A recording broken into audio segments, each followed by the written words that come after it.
Diolch yn fawr am ymuno efo ni heddiw ar gyfer y Darlith. Siwan ydw i a dwi'n ddarlithydd yn Ysgol y Gymraeg Prifysgol Caerdydd. A'r hyn hoffwn ni'n wneud efo chi heddiw ydy rhannu rhai sylwadau am y nofel fach yma. Nofel i blant ydy hi gan yr awdures Moelona a'r enw ydy Breuddwydion Myfanwy. A'r rheswm dwi eisiau sôn am y nofel arbennig yma efo chi heddiw ydy oherwydd mae gan Llenyddiaeth i blant yn arbennig rôl bwysig iawn yn y ffordd mae agweddau a syniadau yn cael eu cylchredeg a'i trosglwyddo o genhedlaeth i genhedlaeth. Felly o graffu ar y nofel fach hon o 1928, dwi'n credu y gallwn ni ddod â pethau'r fei sydd o bwys i ni yn arbennig heddiw yn hinsawdd yr ymgyrchoedd diweddar o dan faner mae bywydau di o bwys. Mae'n bwysig i ni graffu ar y ffordd mae hil a hunaniaeth yn cael eu trin yn y diwylliant Cymraeg. Felly dyma hi Breuddwydion Myfanwy, nofel gan Moelona fel sonies i, sef Lizzie Mary Jones. Ac dydy hi fawr o nofel atyniadol, mae rhaid cyfadda gyda'r cloriau brown braidd yn ddiflas yma. Rhwng y rhyfeloedd mae hyn yn gwbl nodweddiadol o lyfrau i blant wrth gwrs. Ychydig o liw a llun oedd i gael. Mi fydde Cymru'r Plant wrth gwrs yn gylchgrawn misol gan Owen Edwards a'i fab wedyn Ifan ab Owen Edwards yn cynnig dipyn o gartwnau a lliw a difyrwch i blant Cymru. Ond llyfrau i ysgolion yn benna oedd y math yma o lyfrau oherwydd y byrddau addysg oedd yn comisiynu ffuglen mewn gwirionedd ar gyfer plant ar y pryd. Felly doedd dim angen denu prynwyr oherwydd ysgolion oedd yn prynu'r math yma o lyfrau. Ond mae bydolaeth y nofel yma a rhai tebyg iddi hi yn dangos y lle newydd oedd i'r Gymraeg ar y cwricwlwm erbyn hynny. Fe roedd y lle hwnnw dal yn gyfyng wrth gwrs, ond o leia mi roedd yna alw cynyddol am adnoddau a llyfrau i gefnogi addysgu'r Gymraeg fel pwnc yn yr ysgolion canolradd yn arbennig. Ac mi roedd prosser Rhys y bardd wedi sylweddoli hynny. Roedd o newydd sefydlu gwasg Aberystwyth yn 1928, blwyddyn cyhoeddi'r nofel yma. A mae'n meddwl fo mewn llythyr at Kate Roberts bod y farchnad yn aruthrol ar gyfer llyfrau darllen i ysgolion, ac os nag ydy o'n ffindio ffordd ateb y galw hwnnw, doedd o ddim yn gweld pwynt o gyhoeddi, oherwydd meddwl fo yn ddigalon ddigon nid yw'r cychoedd yn prynu llyfrau. Ac yn ei farn o, doedd na neb yn ateb y galw cystal am Moelona, a mi roedd prosser Rhys yn ystyried falle y dyle fo ei hun geisio denu Moelona i'w wasg ei hun, ac yn yr un llythyr at Kate Roberts mae'n dweud, ymddengys i mi bod Moelona yn cymryd yn neilltuol o dda, breuddwydion Myfanwy, beryl, etc. Beth yw cyfrinach ei llwyddiant hi? Beth ei rhegoriaeth hi i ddibenion ysgol? A yw Moelona yn werth i wasg Aberystwyth ei lladrata? Wel, wnaeth o ddim lladrata Moelona i wasg Aberystwyth, ond mae'r sylw yn arwydd o'r parch oedd i Moelona ar y pryd. Felly, fel sonies i, Elizabeth Mary Owen oedd Moelona, a mi gawn ni luniau bach ohoni hi rwan ar y sgrin.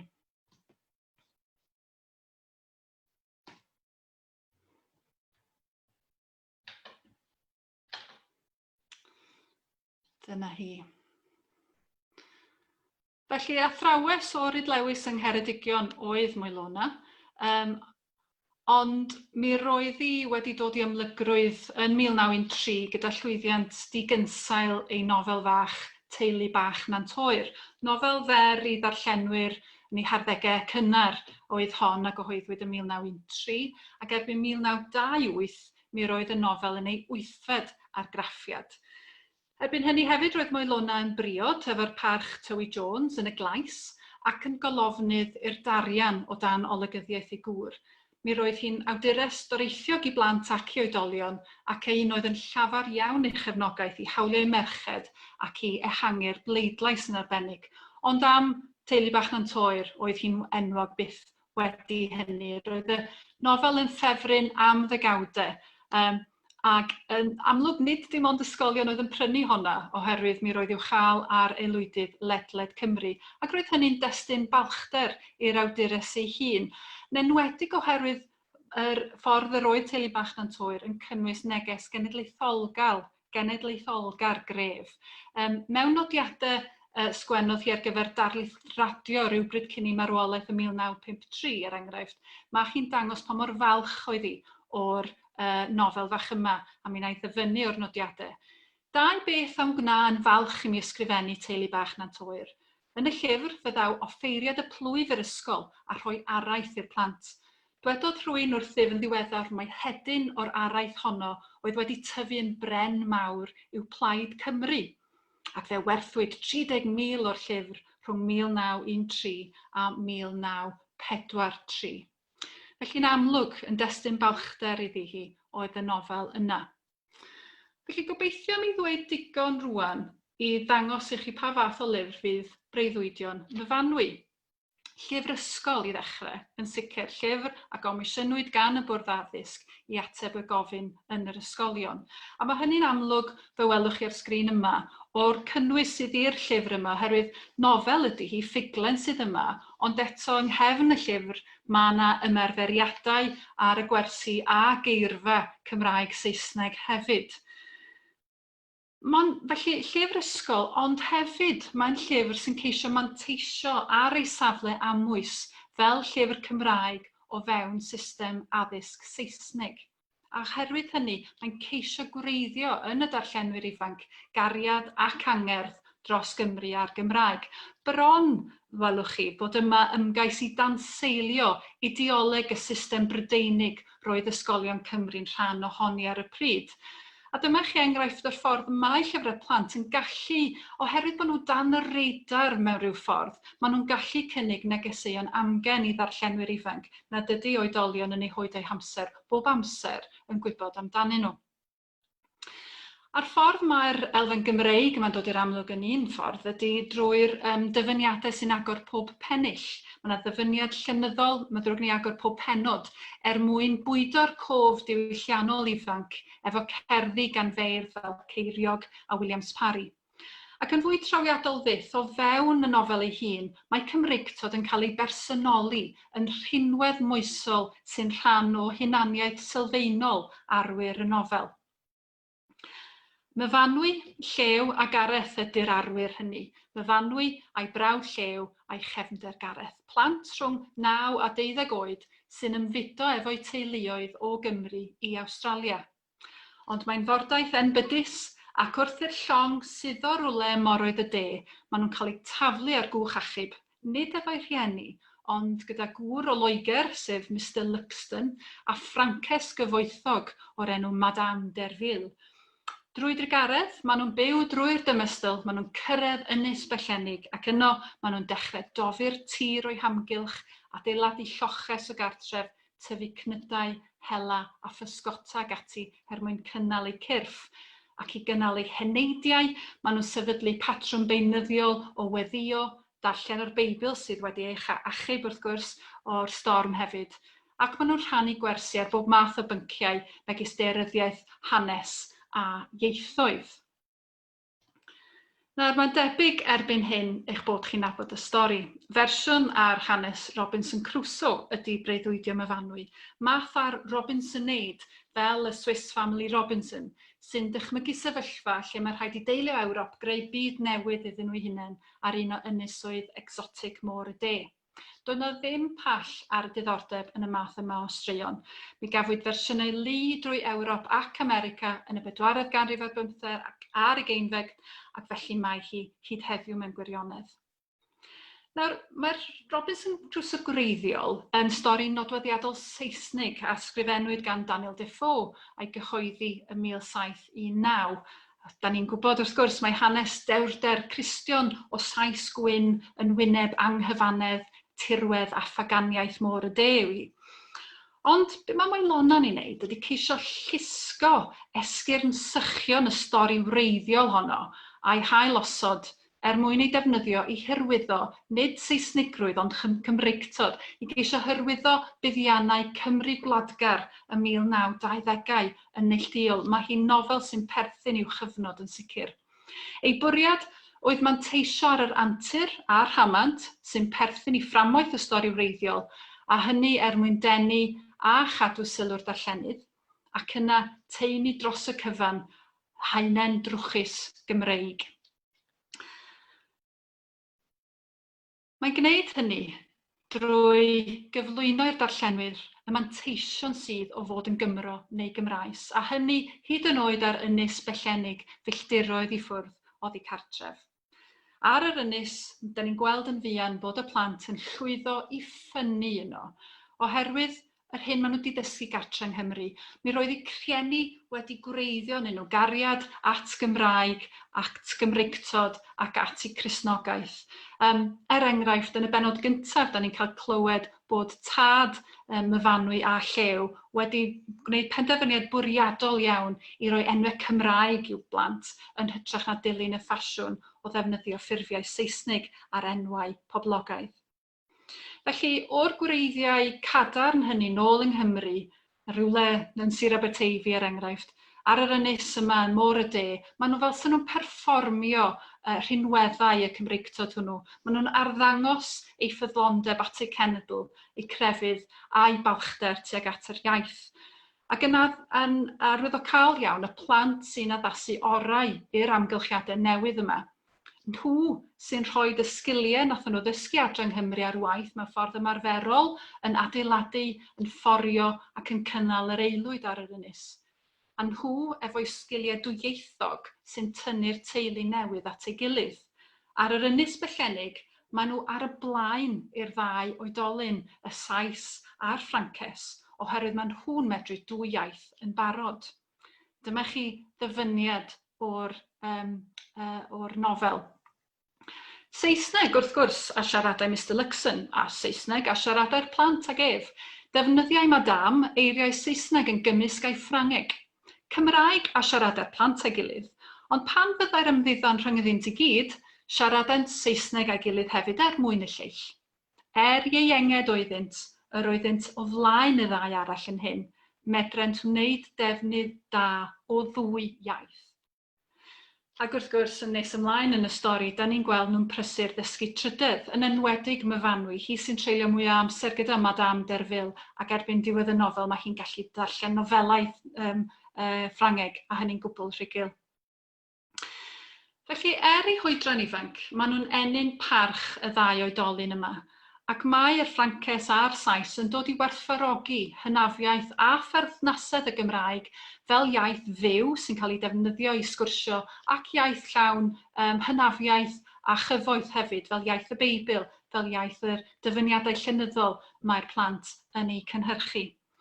Ac yng nghyd-destun goruchafiaeth lwyr y Saesneg ym mhob agwedd ar addysg a bywyd cyhoeddus ar y pryd, mae gallu'r Cymru ifanc yma i ragori ar Saes uchel ail a Ffrances aristocrataidd yn neges gref i'r darllenydd ifanc o fanteision dwyieithrwydd.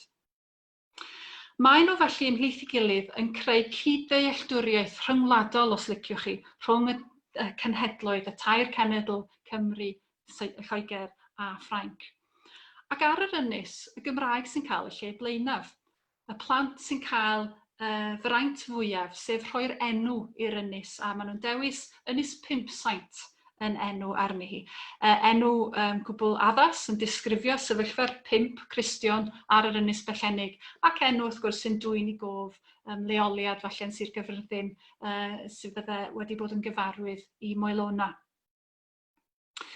Felly heb os, mae hon yn nofel sy'n mynegu delfrydau a dycheuadau awdur oedd eisiau i'r darllenydd efelychu ymddygiad, mwysau a balchder cenedlaethol yr arwyr ifanc ar ynys 500. Wedi'r cyfan, prin iawn di'r llyfrau nad ydyn nhw mewn rhyw ffordd neu gilydd yn ceisio dylanwadu ar ei darllenwyr. Ac mi roedd Moelona eisiau dylanwadu arnyn nhw.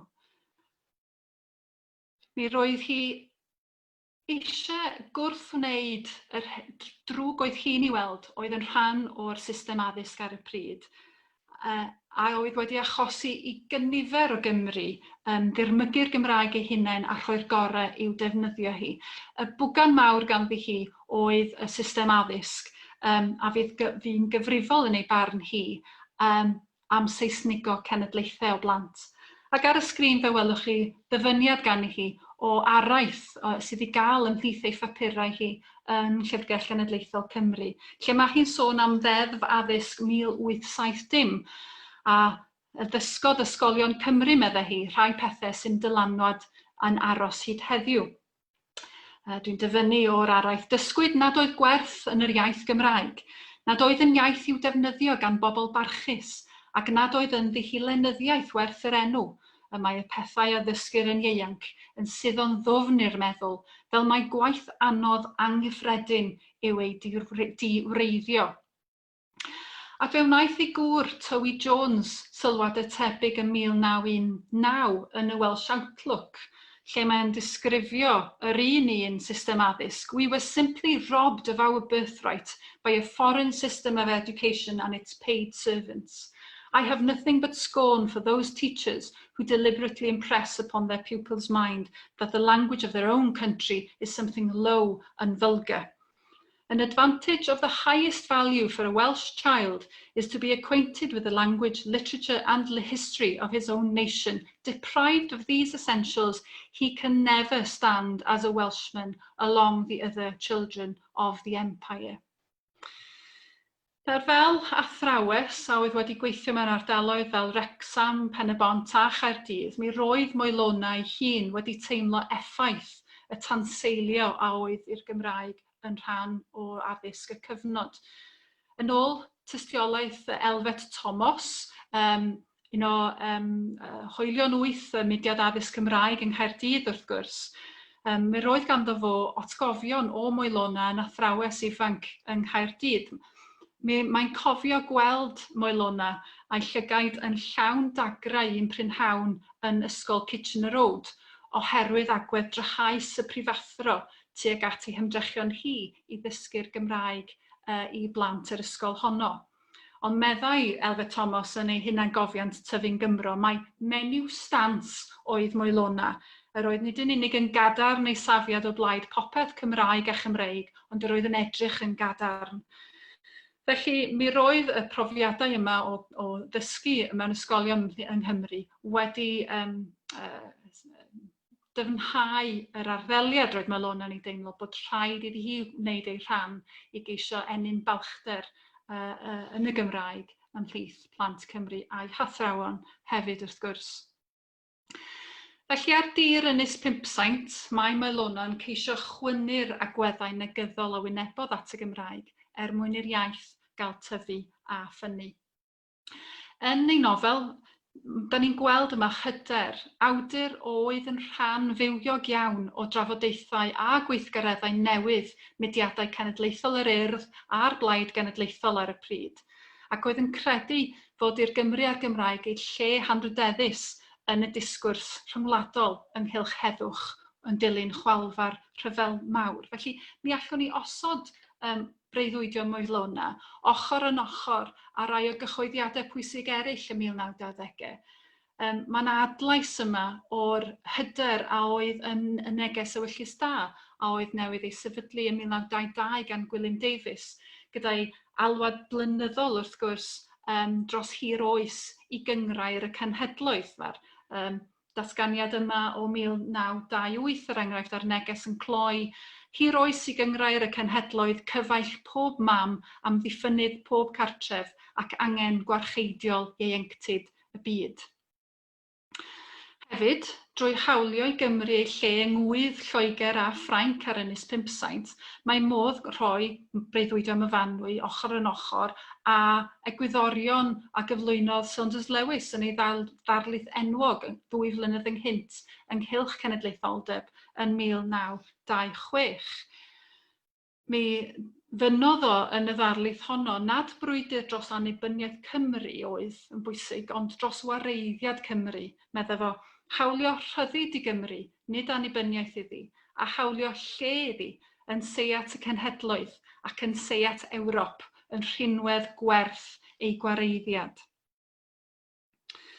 Ar Ynys Pimpsaint, mae'r plant yn ymgorffori rhinweddau'r gwareiddiad Cymraeg Cristnogol Ewropeaidd yma, a hynny mwyn i'r Sais a'r Ffrances ac yn bwysicach fyth mwyn i'r Cymru ifanc sy'n darllen ddeall gwerth Cymru a'r Gymraeg. Nawr, mi allwn ni orffen y ddarlith yn fanna falle a chamol Moelona am geisio dyrchafu Cymru fach, hynafol, waraidd, gerbron y byd, a chynnig gwrthbwynt Cymreig i brif alaw Saesnig, ymerodrol addysg, llenyddiaeth a diwylliant poblogaidd y cyfnod. Ond allwn ni ddim I gadael hi yn fanna. Oherwydd, mor ymwybodol a thair ydy'r ymdrech I hyrwyddo math ar hunaniaeth ddyrchafol uchelgeisiol I Gymru yn y nofel, mae rhaid cydnabod bod Moelona'n gwneud hynny o lwyfan cadarn breintiedig, un sydd o ran ei hil a'i chrefydd yn medru honni awdurdod a goruchafiaeth dros eraill. Bod cenedlaetholdeb Moelona wedi ei sbarduno gan yr ymdeimlad bod Cymru a'r Gymraeg wedi cael cam o dan y wladwriaeth Brydeinig, roedd ei bydolwg hi hefyd wedi ei siapio gan ei safle breintiedig fel Prydeinwraig wen Gristnogol. Felly iddi geisio ailweithio stori Robinson Crusoe yn ôl ei daliadau wladgarol Cymreig, dydy hi ddim yn gallu gwadu ac yn wir dydy hi ddim yn dymuno datod y rhwymau Prydeinig gwyn ymerodrol sy'n clymu'r stori at ei gilydd. Rhwymau y mae eu cyfraniad at gynnal ystrydebau hiliol wedi dechrau cael eu cydnabod yn y blynyddoedd diwetha. Welwch chi enghraifft darnau yma o'r Guardian a'r Conversation ynglyn ar rôl stori Robinson Crusoe yn y mythau a'r ystrydebau hiliol sydd ynghylch coloneiddio. Felly mae cysgod y Robinson gwreiddiol os hoffech chi yn drwm iawn dros nofel Moelona hefyd. Mae ei weld yn y ffordd mae'r teulu newydd yn ymddwyn ar Ynys Pumsaint. Maen nhw'n mynd ati I fapio'r tir. Maen nhw'n enwi lleoliadau yn eu disgrifio nhw. Ac maen nhw'n dirmygu olion a henebau'r bobl frodorol a'i crefydd fel paganiaeth lwyr.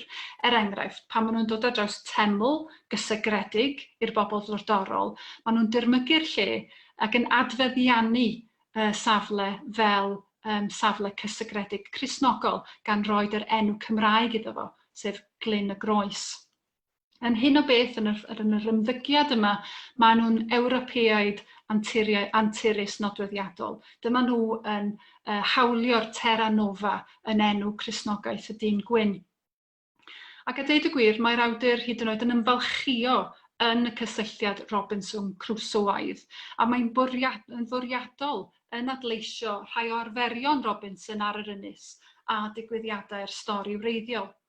Ac yna, mwyn dangos ei dyled I nofel Defoe mewn ffordd uniongyrchol, mae hi hyd yn oed yn dyfynnu o'r testun ffynhonnell. Ar agoriad penod 30 enghraifft, mae hi yn dyfynnu'r llinell I stood like one thunderstruck, or as if I had seen an apparition. Mae'r dyfyniad yma yn agor penod dyngedfennol yn hanes y stori, oherwydd dyma'r foment lle mae'r Ewropeaid gwyn yn dod wyneb yn wyneb ag un o'r brydorion am y tro cyntaf. Yn y nofel wreiddiol, mae Robinson yn dod wyneb yn wyneb a'i Friday. Ac yn y nofel hon, mae'r Ewropeaid hefyd yn canfod merch fach. Ond mae'n cael ei darlunio mewn ffordd sy'n gwbl nodweddiadol o'r disgwrs ynghylch hil a hynny drwy lunio hi fel rhyw fath o arall di, exotig a brawychus ar yr un pryd. Mi roi flas I chi o'r ffordd y mae'r ferch ifanc frodorol yma yn cael ei thrin gan y testun.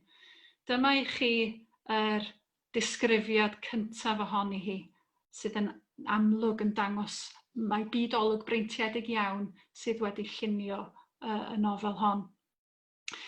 Pan lythrant yn hamddenol ar y lagŵn I gyfeiriad Glyn y Groes, cyfarthodd Socrates y ci yn sydyn, a bu agos iddo a neidio allan o'r cwch. Gwelodd y pimp rhywbeth a wnaeth i'w calonnau guron wyllt. Merch fach ydoedd, heb ddim amdani ond pais wedi ei gwneud o ddail.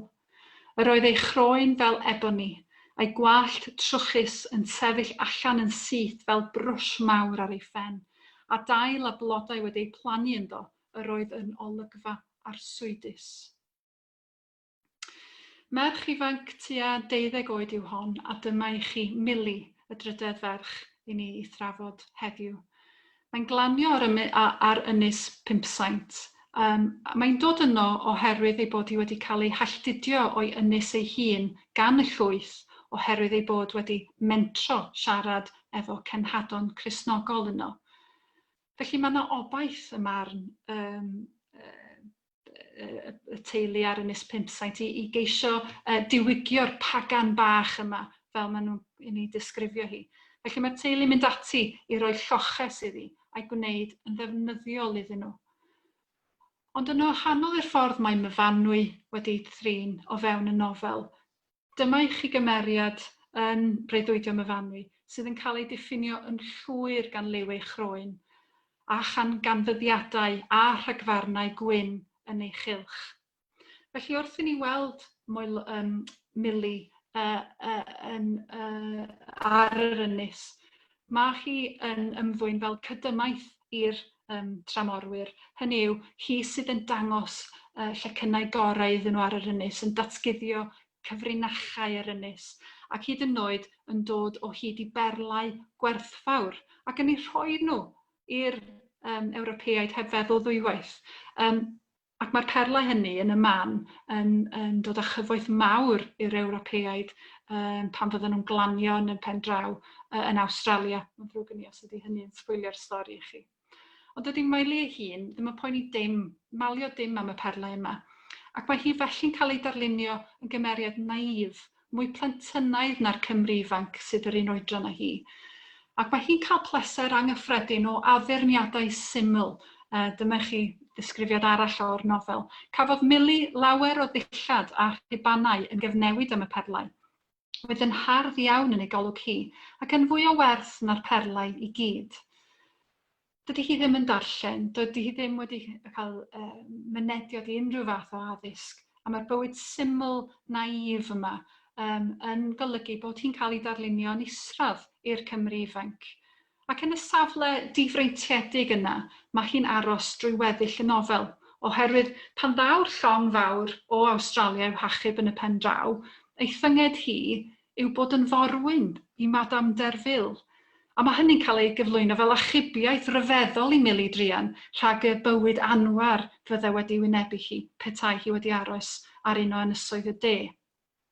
Oherwydd ei hil, oherwydd lliw ei chroen, cymerir yn ganiataol mae bywyd o wasanaeth sydd fwyaf addas ar gyfer Mili. Dydy hwn ddim yn bortread sydd yn gwahaniaethu ar sail rhyw, ond mae'n un sy'n gwahaniaethu ar sail hil. Oherwydd nid y ffaith bod Mili'n ferch sy'n ei chadw hi yn y safle darostyngedig yma, ond lliw ei chroen. A mae hynny'n dod yn gwbl amlwg os nawn ni gymharu Mili a Myfanwy.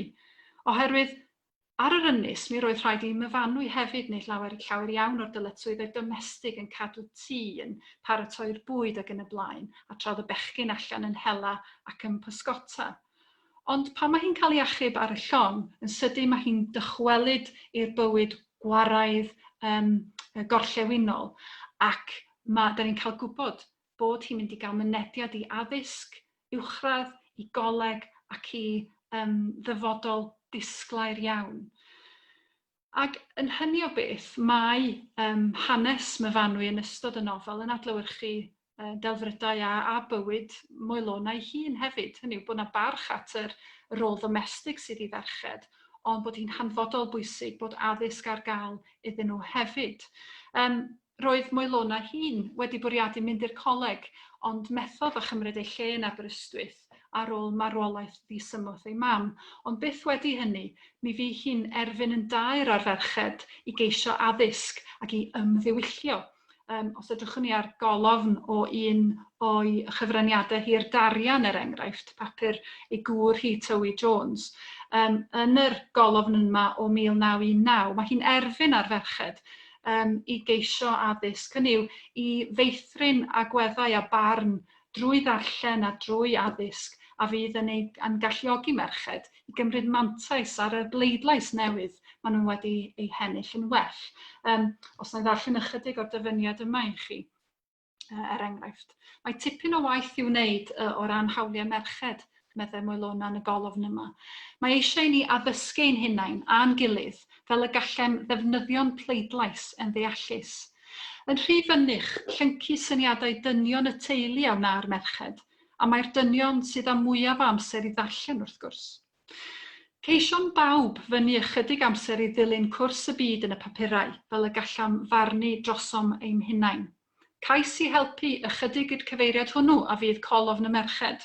Gwahoddwn erthyglau byrion neu gwestiynau oddi wrth ein darllenwyr. Felly mae'n annog merched i feddwl, i ddarllen ac i fod yn annibynnol. Felly dydy rhyw, dydy bod yn ferch ddim yn rhwystyr i addysg nac annibyniaeth barn, ond yn amlwg mae lliw croen yn rhwystyr. A mae hyn yn rhywbeth anghyfforddus i ni wynebu, a mi ddyle fod. Ond yn amlwg, doedd y dull yma o drin hil yn y nofel ddim yn problematig ar y pryd. Dau adolygiad sydd ganddo ni mewn print, naill o'r Welsh Outlook a'r llall o Banner ac Amserau Cymru, a does o ddim byd yn y naill na'r llall sy'n adlewyrchu unrhyw elfenna o fod yn anghyfforddus efo tynged Mili ar ffordd mae hi'n cael ei thrin, ac mae hynny'n gwbl nodweddiadol wrth gwrs. Dyma oes air yr nofel antur ymerodrol am fechgyn a merched ifanc gwyn yn mynd i lefydd pellenig drwy'r byd, yn concro gwledydd ac yn ymladd yn erbyn anwariaid. Yr hyn sydd yn poeni'r ddau adolygydd a dweud y gwir ydy'r diffyg gwreiddioldeb. Adolygydd dienw yn y Welsh Outlook yn croesawu'r nofel anturus, ond yn dweud ei bod hi'n dilyn well-known, if not hackneyed lines. A Kate Roberts wedyn, ychydig yn fwy llym ei beirniadaeth o'r nofel yma yn y fanner. A deud y gwir, mae yna ddau gofnod o sylwadau Kate Roberts ar y nofel yma sy'n amlygu doedd hi ddim yr fan mwyaf o waith Moelona. Mae'r cofnod cyntaf yn dod o lythyr a sgrifennodd hi at Saunders Lewis yn Hydref 1928.